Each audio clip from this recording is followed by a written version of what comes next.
Mumbai airport की रौनक भरी रात थी। उड़ानें उतर रही थी, लोग अपने सूटकेस के साथ बाहर निकल रहे थे।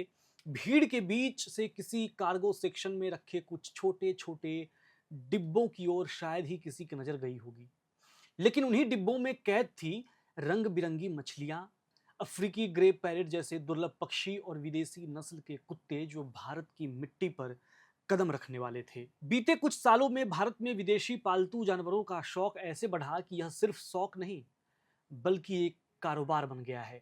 कोई इंस्टाग्राम पर विदेशी नस्ल के डॉग दिखाता है, कोई अफ्रीकी तोते को अपने कंधे पर बैठाकर वीडियो बनाता है। नतीजा यह हो चुका है कि भारत में लोग अब आम पालतू जानवरों से ज्यादा विदेशी जानवरों की तरफ आकर्षित होने लगे हैं। लेकिन इस चमक दमक के पीछे एक अंधेरा सच छिपा है: तस्करी, बीमारी और कानूनी धांधलियां। सरकारी आंकड़े बताते हैं कि पिछले 5 सालों में भारत में जिंदा जानवरों का इंपोर्ट 4 गुना बढ़ गया है। अब हर साल 45,000 से ज्यादा विदेशी जानवर देश में आते हैं। इनमें सबसे ज्यादा मांग कुत्ते, बिल्लियां, तोते और मछलियों की है। साथ ही सांप, छिपकलियां और कुछ खास पशुधन भी आयात किए जाते हैं। कई बार तो यह आयात डेयरी और ब्रीडिंग के नाम पर होता है, लेकिन हकीकत में यह तस्करी का हिस्सा निकलता है। जुलाई 2025 में एक पशु कल्याण कार्यकर्ता ने महाराष्ट्र सरकार को अपील भेजी। उसमें लिखा था कि मुंबई एयरपोर्ट विदेशी जानवरों की तस्करी का सबसे बड़ा केंद्र बन चुका है।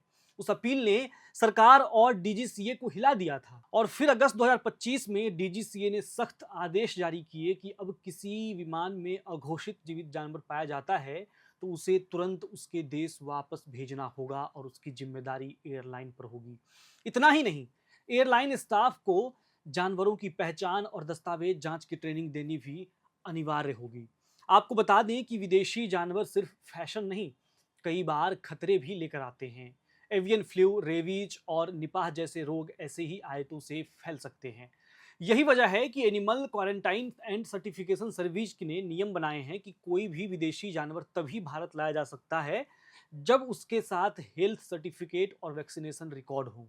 आपको बता दें कि हर प्रजाति और देश के हिसाब से क्वारंटाइन अवधि तय की जाती है, लेकिन हकीकत यह है कि AQCS की 2025 की दूसरी तिमाही की समीक्षा में 60% मामलों में दस्तावेज अधूरे पाए गए हैं।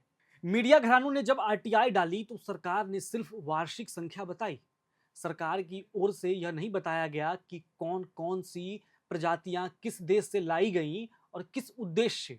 यहां तक कि कितने मामलों में जानवर वापस भेजे गए या रिजेक्ट हुए, उसका भी कोई रिकॉर्ड साझा नहीं किया गया। यह पारदर्शिता की कमी ही तस्करी को ताकत देती है। कई बार दुर्लभ प्रजातियों को वैध आयात के नाम पर लाया जाता है, जबकि असल में वह तस्करी होती है।